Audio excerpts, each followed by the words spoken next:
Welcome to American Focus, powered by the Center Square. I am Dan McCaleb, executive editor of the Center Square Newswire service. Casey Harper has the day off, so joining me is the Center Square investigative reporter, Brett Rowland. We are recording this on Friday, May 12th.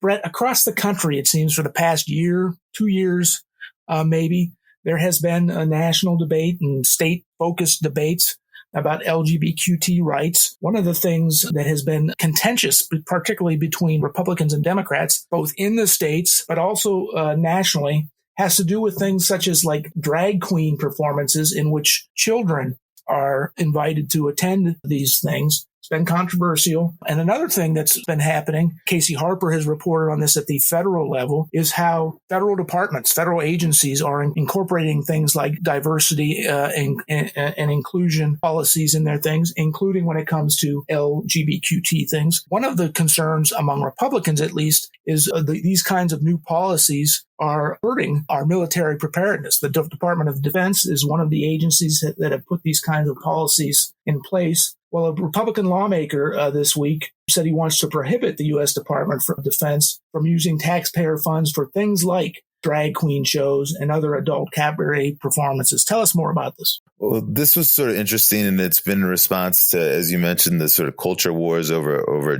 drag queen shows and performances. But this actually is a little bit broader than just drag queen shows. So this legislation would stop the department from using any taxpayer funds or taxpayer-funded facilities, such as military bases, to host such performances. It was essentially in response to after the Navy had said that it used one of its sailors, who was a drag queen performer and social media influencer, to serve as a digital ambassador as part of a larger recruitment program. So this caused some amount of concern, and a number of Republican senators have raised questions about it, and they even sent a letter to the Secretary of the Navy about this. But essentially, they're saying, what are we doing with our money here? We're supposed to be using this to get our men and women ready and be prepared to defend our country, when this doesn't seem sort of like within that mission. They also raised concerns essentially about, would the Navy use a stripper to try to recruit people? And they basically said, if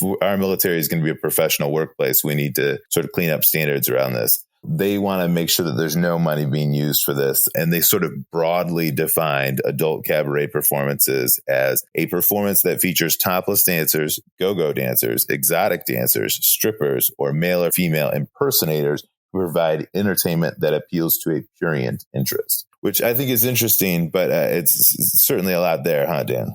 Yeah, and I do think Republicans make a good point that the purpose of the U.S. Department of Defense and the U.S. military is to be hyper-focused on defending the country, preparing our troops in the case they're sent overseas or, God forbid, have to defend the homeland here. So it does seem that this whole other conversation is a distraction. The legislation you referenced was filed by U.S. Senator Steve Daines, Republican from Montana, but all things that come before Congress, Brett, with Republicans having a slight majority in the House and Democrats having a slight majority in the Senate, and of course President Joe Biden being a Democrat, the prospects for this piece of legislation passing is slim and none. Is that accurate? Exactly.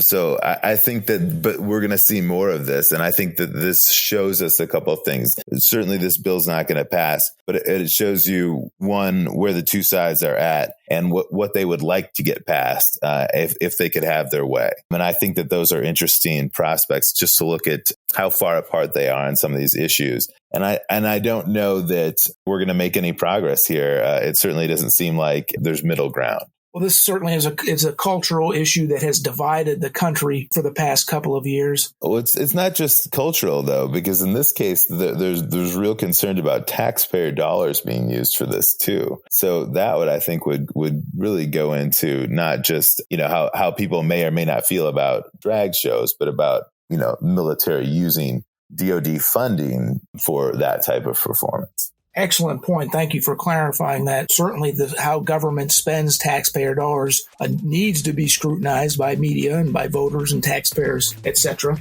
Listeners can keep up on this story and more at thecentersquare.com, but we are out of time. For Brett Rowland, I'm Dan McCaleb. Thank you for listening. Please subscribe.